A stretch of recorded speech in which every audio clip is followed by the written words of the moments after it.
Hi, Caspar here on the 6th of June 2020, and I found this wine at a tasting in town and absolutely loved it. Loved the way it really defined its variety, and price was absolutely spot on. So I expressed interest, was told I could have some, and then was told the vintage had moved on. So and it was odd because it's a dry white wine from Portugal, and the one I tasted and really fallen in love with was 2017 vintage, and I thought, crikey, can that be the current release? Because it seems quite long in the tooth for a dry white wine that's what, only, I don't know what, 12 quid or whatever. Um, so we've moved on to the 18, and that is what I've got here. I haven't tasted it before. I've just written my written tasting note. It's always quite difficult doing a video note after a written tasting note. The slight concern that you're going to just repeat exactly what you've written down, but let's give it a go. It's a very pretty thing in the glass. It's sort of glowing, pale. There might be some green lights in there, but it's yellow. It's sort of not quite buttercup yellow, but it's getting on that way. It's really healthy. And it's that nose that I found on both the 17 and the 18, and a really varietal. Sorry, I better tell you what this wine is. First of all, 2018 Verdelho.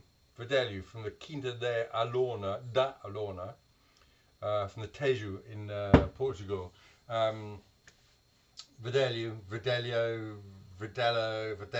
as the Australians call it, grown in Western Australia.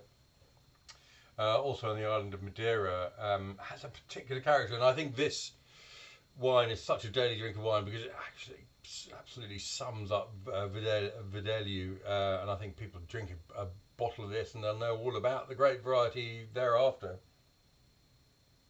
So it's got a slightly meaty orchard fruit, herbal, distinctly herbal character to it, and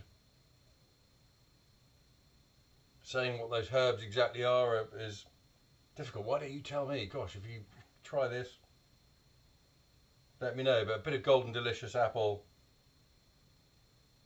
and spice as well. There's herbs and spice. What I said when I wrote my tasting note, I've had less of it now. Is a little bit actually, almost sort of chili spice about the nose, and an earthiness. It seems to be ripe fruit, but also a transparency, an earthy character, and so variety perhaps and vineyard coming through at the same time. It smells very good. Let's taste it.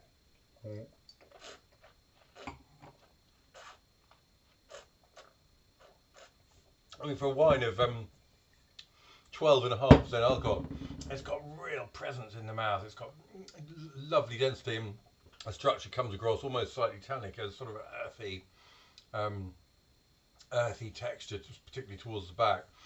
Lovely acidity. It's got a fresh, grippy, green apples acidity, and then this lovely ripe, dense fruit. Not no overbearing sort of breadth to it. It's got nice focus. Yeah.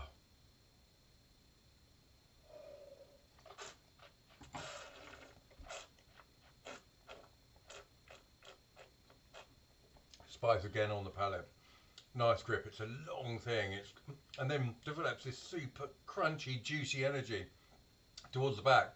It's lovely. It really, this is what wine's about: refreshing, characterful, complex, expressive, and as I say, I think if you drink a few glasses of that, you know exactly what Verdelho is all about. And it's interesting, I've had a Verdelho from Western Australia and from indeed New Zealand. They grow it as well, and like other super grapes like Acertico, they sort of taste of themselves. So Verdelho tastes of Verdelho wherever it's grown, but also it imparts this character from whatever soils it's grown in, from the vineyard, and I think that's what puts it in the class of really excellent grape variety. This has got Daily Drinker written all over it, I've got to say.